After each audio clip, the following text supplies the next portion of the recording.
पर सवाल वही है कि कौम में ऐसा क्या है जिसके लिए दुनिया पागल है। देखिए, कौम के अंदर है IR-1 और IR-6 सेंट्रीफ्यूग्स। IR-1 जो है ये पुराने सेंट्रीफ्यूग्स है, IR-6 लेटेस्ट सेंट्रीफ्यूग्स है। और कौम में वो होता है जो न्यूक्लियर बम को अल्टीमेटली बनाता है। कौम एक Fordow, I am slip of tongue, Qom if I get bit, Fordow में, क्योंकि जगह का नाम जगह कौम है और अंदर है फर्दों। फर्दों में वो होता है जहां आप 60% एनरिच यूरेनियम को लाते हो और इसको आप 90% तक एनरिच करते हो। वो जो खेल है, जो लास्ट का स्टेज है, वो फर्दों में होता है। इसीलिए जो IR-1 थे पुराने सेंट्रीफ्यूग्स, इसलिए IR-6 ईरान ने एक्वायर किया। अब कहां से किया, नहीं किए, संभवतः चाइना से की। इन सेंट्रीफ्यूग से एक इनकी स्पीड ज्यादा, इनकी एफिशिएंसी ज्यादा है, और ये माना जाता है कि अगर आपके पास 60% एनरिच यूरेनियम है, उसको 90% यानी कि बम के लिए जो एनरिचमेंट चाहिए न्यूक्लियर बम के लिए, वो आप करीब करीब 14 दिन में कर सकते हो, प्लस माइनस 10 दिन मान लीजिए, यानी कि 4 हफ्ते में मोटा मोटा आप उसको एनरिच करके 90% पे ले जाते हो। जब 60% होता तो U-235 आइसोटोप होता, उसको आप एनरिच करके 90% तक ले जाते हो। ये फैसिलिटी केवल फर्दों में है, ये नेटन्स में नहीं है, ये अश्वखान में नहीं, ये केवल फर्दों में है। इसीलिए Fordow becomes the most important site to be dismantled. अब आप बोलोगे कि क्या फर्दों में ये एनरिच यूरेनियम है? I'll quote you, I think 22nd November 2023, international atomic energy agency, UN watchdog, उसने बोला है कि यहाँ 40 से 60 किलो एनरिच्ड यूरेनियम, जो 60% एनरिच है, यहाँ रखा है। तब से लगभग 1.25 साल हो गया। तो मान लीजिए आज यहाँ 100-200 किलो करीब यूरेनियम है।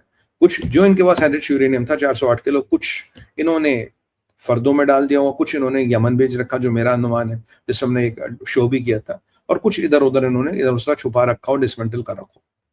अब फर्दों के अंदर 300 लोग कभी भी काम करते हैं, जिसमें से 100 ए साइंटिस्ट हैं।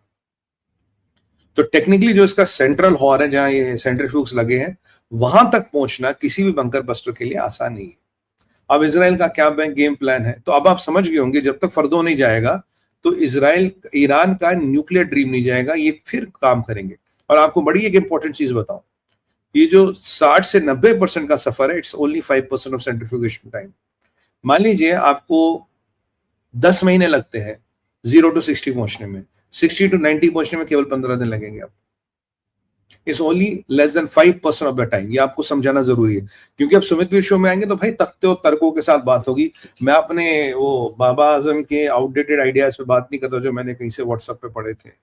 काफी लोग ऐसे जो ऐसे बात करते हैं, धागे खोल दिए, कपड़े फाड़ दिए, वो सब नहीं होता यहाँ पे। तो अब ये जो है कि ये जो अब देखिए जो सेंट्रीफ्यूग्स हैं, तो इनको ध्वस्त करना बहुत जरूरी है।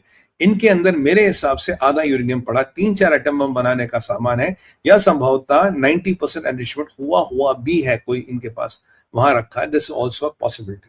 तो इसलिए बेंजामिन नेतन्याहू का फोकस है फर्दों फर्दों फर्दों। और कल उन्होंने कहा कि भाई जब तक ईरान के मिसाइल्स को, ईरान की न्यूक्लियर कैपेबिलिटीज को, और ईरान में जितने भी जहादी है, जब तक मैं इनको डिसमेंटल नहीं करूंगा, तब तक ईरान की वापस आने की क्षमता को मैं नहीं रोक पाऊंगा। फर्दों के आसपास रशियन एयर डिफेंस सिस्टम लगा है, राइट, पर अभी ईरान, इजराइल के जेट और ड्रोन्स उस एरिया के ऊपर घूम रहे हैं, क्वाम सिटी के ऊपर घूम रहे हैं, श्राइन के ऊपर घूम रहे हैं, फर्दों के ऊपर घूम रहे हैं। मतलब एयर रेजिस्टेंस कुछ बचा नहीं है, हो सकता कुछ भी चालू। अब सवाल 2 है, how do you dismantle this site? आपके पास 2 विकल्प है, इधर America gives you B4 with GBU-75। अब बोलोगे उसकी तो 61 मीटर रेंज है, that is reinforced concrete, and they can also use 1 or 2 more GBU-28, जिससे थोड़ा डैमेज होगा कोर, उसके बाद they can put a GBU-58। वो टेक्निक्स होती है। अब वी डोंट नो कि 61, इट कैन बी इवन 161। याद कीजिए जनरल लॉयड ऑस्टिन का स्टेटमेंट आया था कुछ महीने पहले, उन्होंने कहा there is no site in the world which we cannot reach, there is no bunker in the world which we cannot breach। तो आंसर ईरान के परिप्रेक्ष्य में था, आंसर फर्दों को लेके था। फर्दों बनाया गया अमेरिका से बचने के लिए, और जो GBU-75 बना वो ईरान, आपका चाइना और आपके नॉर्थ कोरिया के जैसी ऐसी साइट्स हैं, उनको डिसमेंटल करने के लिए बना। और आप जानते हैं किसी भी वेपन के स्पेक हर कोई ओपन में नहीं देता, वेपन आप ओपन में नहीं देता, लेकिन हाइट हम कहते हैं हमारे मिसाइल की रेंज 5,000 किलोमीटर है, हो सकता है मिसाइल की रेंज 8,000 हो, 10,000 हो, हम डिक्लेयर 5,000 करते हैं, दुश्मन को कभी क्यों बताओगे मेरी रेंज कितना है या कितना नहीं है? तो that is what seems to be case here. अब मान लीजिए दूसरा परिप्रेक्ष्य है कि America GBU 75 along with B4 नहीं देता, तो इजराइल के पास कोई प्लान है? बिल्कुल है। इजराइल के पास क्या प्लान हो सकता है? मैं आपको बताऊं तो इजराइल के पास संभवतः क्या प्लान है जिसपे इजराइल काम कर रहा है। अब ये मत पूछिएगा कि सब महाकाल की कृपा इधर उधर से अनुकंप हो जाती, बहुत हमारे मित्र हैं इजराइल में, बहुत हमारे चाहने वाले इजराइल में। तो इजराइल का प्लान क्या मैं आपको बताता हूँ and what Israel can do. देखिए, अगर अमेरिका साथ देता है तो ये खेल एक हफ्ते में खत्म हो जाएगा सारा ईरान का। अगर अमेरिका साथ नहीं देगा ये खेल हफ्तों तक चलता रहेगा, हफ्तों के महीना 2-3 महीने खिंच जाएगा। पर ईरान में रेजिम चेंज होना पक्का है, ईरान में ये रेजिम जाएगी, ये रेजिम का जाना 100% श्योर है। मैं आपको आज लिख के दे रहा हूँ, I can give you writing. और मैंने कल जयपुर डायलॉग्स में भी बोला था ये रेजिम जाएगी, नई रेजिम आएगी। वो कुछ कह रहे थे ना, नहीं इंडिया ने बोला इसी रेजिम को, देखो भैया American friendly regime most probably वहां आएगी। रशियंस की इतनी वहां चलती नहीं, चाइना की इतनी चलेगी नहीं, अमेरिकन फ्रेंडली रेजिम ही आएगी जो अमेरिका का पपेट होगा, जो भी होगा। बट ये मुल्ले, rabid mullahs will be gone, that is for sure. So this is going to happen there. ना अब सवाल है व्हाट इज द इजराइल का ऑप्शन? इजराइल के पास GBU 28 है। अब देखिए GBU जो आपका GBU 75 है, ये 14,000 किलो का बम है, इसका वेट 14,000 किलो। और GBU अगर मैं 28 की बात करूं, इसका वेट 2,200 किलो है। खुद सोचिए, मारक क्षमता कहीं ना कहीं वेट मारक क्षमता को दर्शाता है। तो that is a much advance weapon, that is a much advance bomb then this one what we are talking about here. Now what is the Israel का ऑप्शन क्या है? इजराइल के ऑप्शन स्ट्राइक प्रोटोकॉल याद कीजिए, उसके 4 मैंने आपको stage बनाए थे, मैंने कहा 5वां वेरिएबल है। अगर अब मैं फिर रिपीट नहीं करूंगा because I will going back to the old. अगर आपने हिंदी देखा तो स्ट्राइक प्रोटोकॉल वाला देखिए, स्ट्राइक प्रोटोकॉल अल्फा वो देखिए।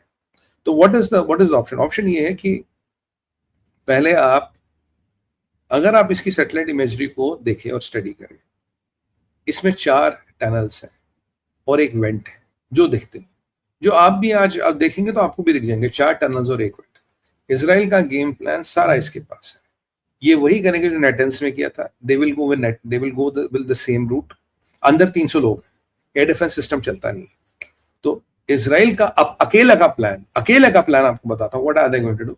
दे are going to go and bomb the periphery.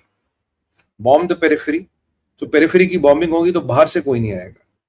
मोसाड की teams will go, they will dismantle radars and they will try to dismantle communication gear. ठीक है, फिर you will use this GPU 27 पे वे, जो ऊपर जो थोड़ा कमांड एंड कंट्रोल सेंटर्स है, इन पे थोड़ा वो आघात करेंगे। Then you will use GBU 28 to block the tunnels and ventilators, and ultimately you will cut the power of the centrifuges. जैसे आप पावर कट करोगे, सेंट्रिफ्यूज कट करोगे, तो the site will choke in itself. The site will choke, but dismantle नहीं होगी। Site चोक होगी, महीनों के लिए एक्सेसिबल नहीं होगी। रेडिएशन कंटेमिनेशन हो भी सकता, नहीं भी हो सकता, because the site is quite deep. Natanz में हो गया था, साइट इतनी डीप नहीं थी, 18 से 23 मीटर कुल डीप थी। यहाँ साइट बहुत डीप है, तो यहाँ रेडिएशन कंटेमिनेशन होगा नहीं होगा, बट जो अंदर लोग हैं वो गए, वो नहीं निकलेंगे। So you will kill end up killing 300 people. तो it will be a decisive body blow, जिससे आप कुछ महीना या कुछ साल इस चीज को पीछे लोगे। और अगर आपने डिसमेंटल कर लिया तो ईरान का न्यूक्लियर प्रोग्राम खत्म। ईरान का न्यूक्लियर प्रोग्राम खत्म, और ये कम से कम 20 से 30 साल पीछे गए, और 30 साल बाद ये बम नहीं बना पाएंगे। मिडिल ईस्ट में power equations would have permanently change and they are changing. So this is what the Israeli will choke the site. The Israeli plan will be to choke the sites, cut the tunnels, cut the vents, cut the power, cut the comms, and let people be buried there. And if you're lucky, the radioactive contamination happens. उसके लिए F-35s with GBU, even they have GBU 57s which can do something, but not GBU 57 भी F-35 से आप use कर सकते हो। उसकी penetration GBU 28 से ज्यादा होती है, ये भी बंकर बस्टर है। So a combination of GBU 27, 28 and GBU 57 is the route what they will take, in my opinion. That is how they are going to do it, along with the Mossad का जो strike force अंदर होगा, जो वो ground level पे काम करेगा, जो उनके स्ट्राइक प्रोटोकॉल का पार्ट है। नहीं तो अगर B4 मिल गया GBU 75, फिर तो 2-1 बम डाल दो, काम खत्म। 100% the centrifuges will be destroyed and the site will be permanently contaminated. GBU 75 काम करने का यूज है, साइट विल बी 101% कंटेमिनेटेड। अभी आप 57 को यूज करोगे और 27, 28 को यूज करोगे, साइट माइट और might not be contaminated, but it will B inaccessible. आप उस साइट को यूज नहीं कर पाओगे। तो ये एक बड़ा निर्णायक दौर है। मैंने आपको बोला था 5-7 दिन में इस लड़ाई का फैसला होना, इधर जाएगी वहां जाएगी। सो एक बड़ा निर्णायक दौर है। This is what Israelis plan is.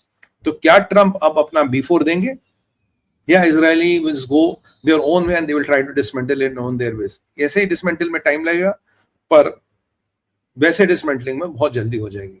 तो ट्रम्प जो कह रहे हैं तो डील कर लो, मैं डिसमेंटल करूंगा, पर बेंजामिन नेतन्याहू इस मोड में जी सबको डिसमेंटल करना है।